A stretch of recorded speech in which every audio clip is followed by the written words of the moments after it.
Bonjour, bonsoir, amis. Ça va dépendre de l'air on va assister avec les vidéos. C'est toujours un mot qui est avec vous, qui est en ville et qui est là pour être capable de partager la vérité ensemble avec vous. C'est la parole de Dieu. J'ai que nous toujours dit là avant que nous commencions. Nous avons une leçon que nous présentons, nous présentons 13, je dis à nous avant d'aller à la 14e leçon. Et pas oublier, ce n'est pas seulement leçon, nous avons des études que nous présenter, nous avons d'autres activités encore que nous avons faire sur le channel, c'est ça que nous avons demandé.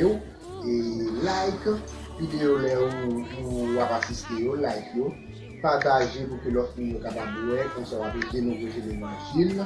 Et abonner, inviter les amis comme nous, abonner avec channel là, on soit capable d'aider nous et grandir channel ça.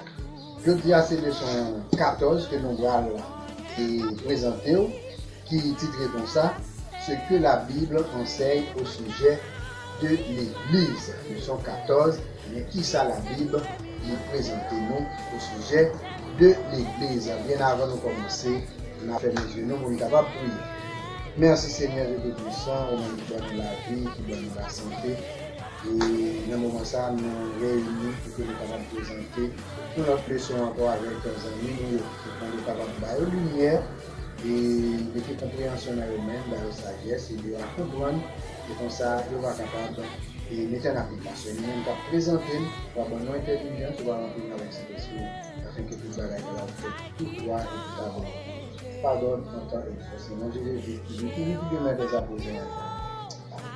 Oui, nous venons encore avec 10 autres questions pour vous avant midi. Dans leçon 14 là, qui écrit ce que la Bible enseigne au sujet de l'Église. Je vous dis, c'est la Bible là qui a parlé, Bible là, la répondre. Nous n'avons qu'interpréter ça la Bible nous dit, puisque nous connaissons que la Bible est inspirée de Dieu. Jacques le dit dans 2 Timothée 3, verset 16-17, toute écriture est inspirée de Dieu. Ça veut dire, nous n'avons que interpréter ou bien répéter ça que la même dit quant à eux, prend plus mot pour capable de m'intéresser et après pour capable de lire et normalement pour capable bien et plus compréhension de la parole de Dieu. Les premières questions, qui a fondé l'Église chrétienne? Qui est-ce qui a fondé l'Église chrétienne? D'après Matthieu chapitre 16, verset 16 à 18, vous voyez qui est-ce qui a fondé l'Église chrétienne? Eh bien, réponse c'est Jésus-Christ. C'est Jésus-Christ qui a fondé l'Église chrétienne. Elle dit toute l'Église, c'est l'Église Jésus-Christ. Ce n'est pas l'Église Frère Intel, ce n'est pas l'Église Frère Jasmin, ce n'est pas l'Église Frère Jean, Frère Jacob, ce n'est pas l'Église Pasteur François, mais c'est l'Église de Jésus-Christ. Parce que c'est Jésus-Christ qui lui-même fondé l'Église chrétienne. Deuxième question, qui trouvez-vous dans le fondement de l'Église? Qui est-ce nous joignent dans le fondement de l'Église? Après Jésus qui fondé l'Église, et bien, d'après Éphésiens 2, chapitre 20, il y a le monde et bien que nous trouvons dans le fondement de l'Église. D'après Éphésiens 2, chapitre 2, verset 20, dit Jésus-Christ et les apôtres. Jésus-Christ, même avec l'apôtre, et bien, nous joignons dans le fondement de l'Église. Qui sont les dirigeants de l'Église?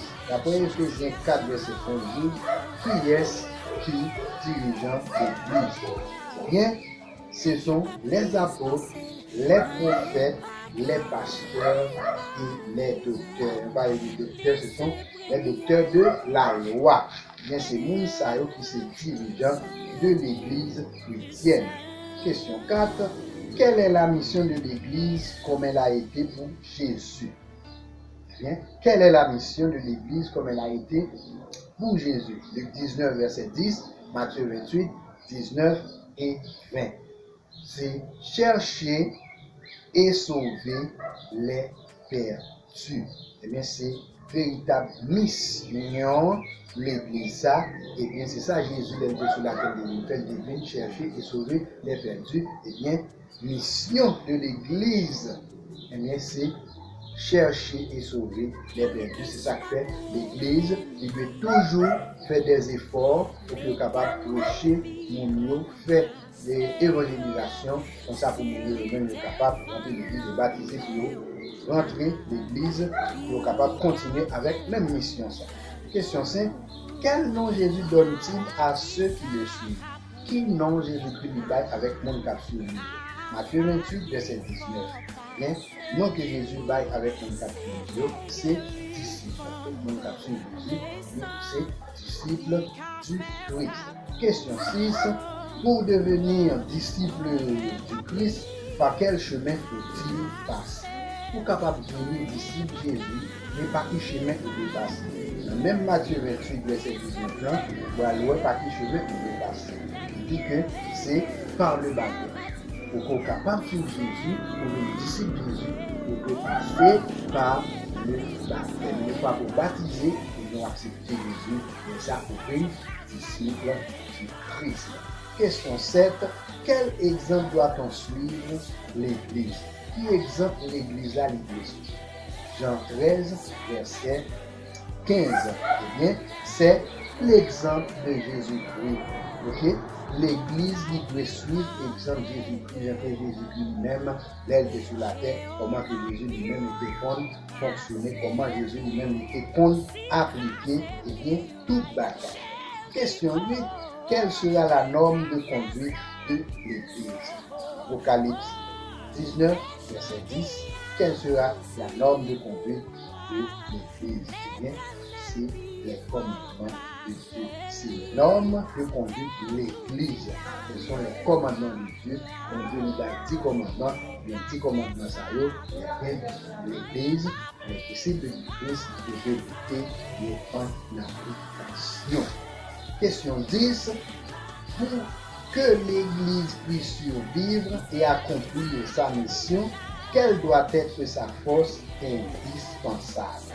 Acte 1er, verset 8. Eh bien, c'est... Excusez-moi.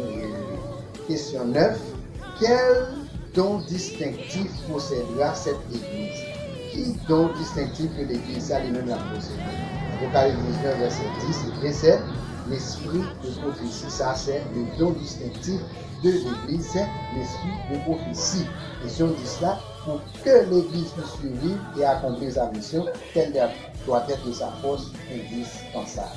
Acte 1er, verset 8, et bien sa force indispensable, c'est le Saint-Esprit. Sans le Saint-Esprit, l'Église n'est pas progresser. Sans le Saint-Esprit, l'Église n'est pas capable de travailler. Sans le Saint-Esprit, l'Église n'est pas capable de prêcher l'Évangile pour que les âmes soient capables de mourir à l'Église. Sans le Saint-Esprit, l'Église n'est pas capable de un monde qui accepte Jésus comme sauveur personnel.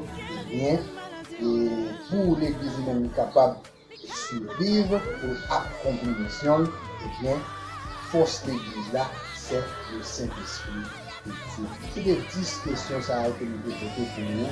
Je dis, mais comme nous faisons résolution que nous avons avec nous allons faire après-midi, que nous allons demander pour que nous soyons capables de répéter après nous. Ma résolution, je crois que Jésus a fondé l'Église. Je désire m'unir à elle et désire rester fidèle afin d'avoir droit à l'arbre de vie et d'entrer par la porte dans la ville que Christ nous prépare. C'est des amis qui étaient avec vous, qui viennent en ville, Cap Mando, pour capable continuer sur le channel là, inviter les amis à nous abonner à la channel là, pour capable aider nous prêcher l'évangile là et aider le channel nous à avancer. Mettez un like, que le Seigneur vous bénisse.